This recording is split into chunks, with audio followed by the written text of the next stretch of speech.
Hello बच्चों। तो आपकी पाठशाला में मैं आपके सामने फिर आया हूँ और मुझे अच्छा लगता है या मुझे लगता है कि जो कुछ भी मैं जानता हूँ वो आपके साथ मैं शेयर करूँ। और मैं अपने हर वीडियो को इंटरेस्टिंग बनाने की कोशिश करता रहता हूँ और यदि आप कमेंट्स दोगे तो मुझे भी अच्छा लगेगा। और कमेंट्स आप जरूर दिया करो, मैं आपसे कहूँगा, क्योंकि केवल लाइक करने से नहीं होता है। लाइक तो कोई भी बात सुनेगा तो कर देगा, चलो अच्छी बात है, केवल दबाना होता है। लेकिन जब आप कमेंट करोगे तो आपको फील होगा कि आपका एक्सप्रेशन, जो आपका लैंग्वेज है, वो आपको एहसास होगा कि आपकी भाषा कैसी है। आप इंग्लिश में कमेंट करो या हिंदी में कमेंट करो, जिसमें भी कमेंट करो, तो आपको खुद एहसास होगा कि आपका लैंग्वेज पे कितना कंट्रोल है, आप लैंग्वेज कितनी अच्छी तरह जानते हो। आप हिंदी में लिखते हो या इंग्लिश में लिखते हो, कोई फ़र्क नहीं पड़ता है। इसीलिए आप कमेंट्स ज़रूर किया करो और मुझे भी अच्छा लगेगा। और कोई सवाल भी आप पूछना चाहोगे तो मैं जवाब आपको ज़रूर दूंगा। तो आज के इस वीडियो सेशन में मैं आपके सामने बात करना चाहता हूँ देशभक्ति की। ये देशभक्ति मतलब देश के प्रति भक्ति। हमारा जन्म एक देश में होता है और इसकी मिट्टी में हम पलकर बड़े होते हैं। बाद में बड़े होते हैं तो हम कहीं दूसरे देश में चले जाते हैं या वहाँ रहने लगते हैं, खैर जहाँ भी हम रहना चाहें, क्योंकि ये दुनिया बच्चों बहुत बड़ी है और ये दुनिया बहुत खूबसूरत है। और तब क्या है कि अलग अलग देश हैं, बहुत सारे देश हैं, 200 से ज़्यादा देश हैं दुनिया भर में। बड़े बड़े देश हैं, छोटे छोटे देश हैं, तो इस तरह से देश हैं। तो देश के प्रति जो हमारी भावना होती है वही देशभक्ति होती है।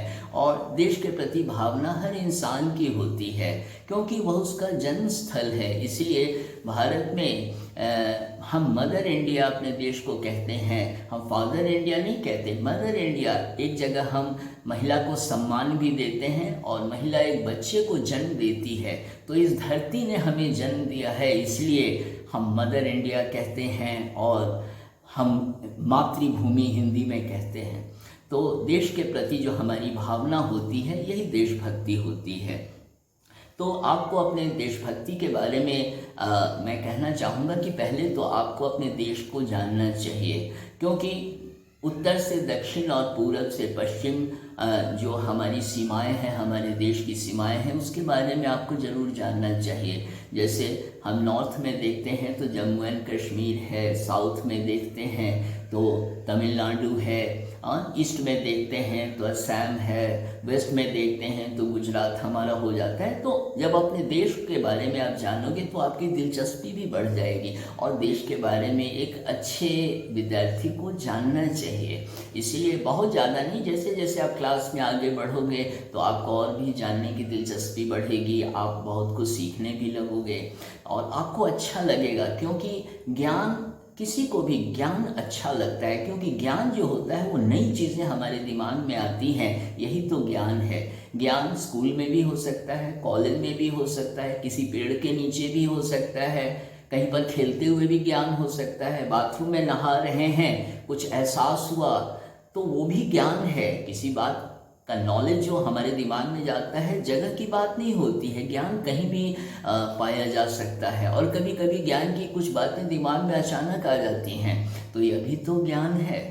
तो क्या होता है कि हम जिस जगह पे जन्म लेते हैं वो हमारी मातृभूमि है, और उससे जो प्यार हमारा होता है, हमारे आसपास जितने लोग हैं हम उन्हें जानते हैं और पहचानते हैं, कितनी जगह होती है हम उसको जानते हैं। तो हम जब बड़े होते हैं तो कितने साल गुजर जाते हैं तो हम उस जगह से प्रेम करने लगते हैं, और जब बाहर जाते हैं फिर वापस आते हैं तो हमें बहुत अच्छा लगता है, सही जगह पे आ गए, क्योंकि आपको सारी चीज़ें परिचित दिखाई देने लगती हैं, क्योंकि सब आपका जाना पहचाना है।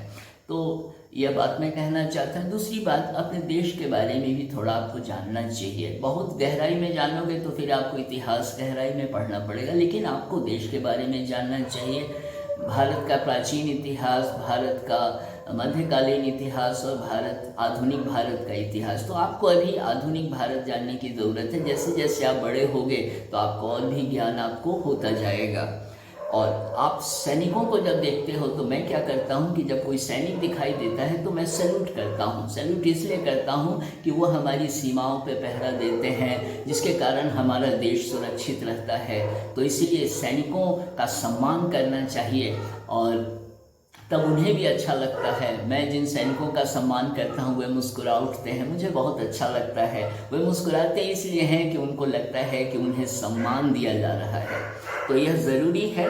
दूसरी बात होती है कि जो हमारी जो व्यवस्था है, प्रजातंत्र हमारे देश में है और हमारे यहाँ सेंटर में मतलब केंद्र सरकार में प्राइम मिनिस्टर होते हैं, प्रेसिडेंट होते हैं और प्राइम मिनिस्टर, प्रेसिडेंट, पार्लियामेंट होता है। लेकिन स्टेट लेवल पे हम देखें तो हमारे यहाँ असेंबली होती है, चीफ मिनिस्टर होते हैं, गवर्नर होते हैं। तो इनके बारे में थोड़ा आपको जानना चाहिए। जानेंगे तो आप बात करोगे किसी से तो लगेगा कि इस बच्चे को अच्छा ज्ञान है, एक अच्छा विद्यार्थी के रूप में आपकी पहचान बनेगी। बस इतना ही आपको जानना है। ज़्यादा फिर आगे जैसे जैसे आप बढ़ोगे तो फिर आपको जानने की जिज्ञासा बनेगी और फिर आप बहुत कुछ सीखने भी लगोगे, जानने भी लगोगे।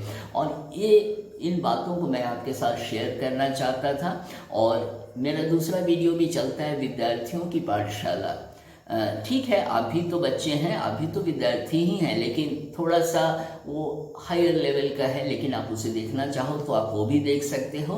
ये हिंदी में ये दोनों है और इंग्लिश में मैं एक वीडियो बनाता हूँ, स्कूलिंग स्टूडेंट्स, तो उस नाम से मैं इंग्लिश में भी वीडियोस बनाता हूँ। आप चैनल को सब्सक्राइब करोगे तो बहुत कुछ आप देखते रहोगे। और ये मेरा जो चैनल है एजुकेशन से रिलेटेड ही मैं बातें करता हूँ, क्योंकि मुझे बच्चों के साथ, विद्यार्थियों के साथ जो आनंद आता है वह आनंद अगर सही बताऊं तो मुझे कहीं नहीं आता है।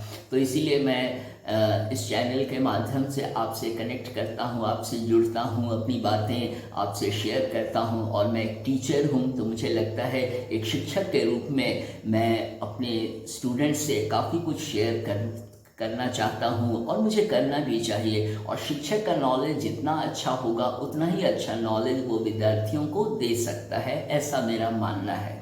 तो इस वीडियो को मैं समाप्त करता हूँ और अगले वीडियो में एक नया विषय लेकर मैं फिर आऊँगा। धन्यवाद।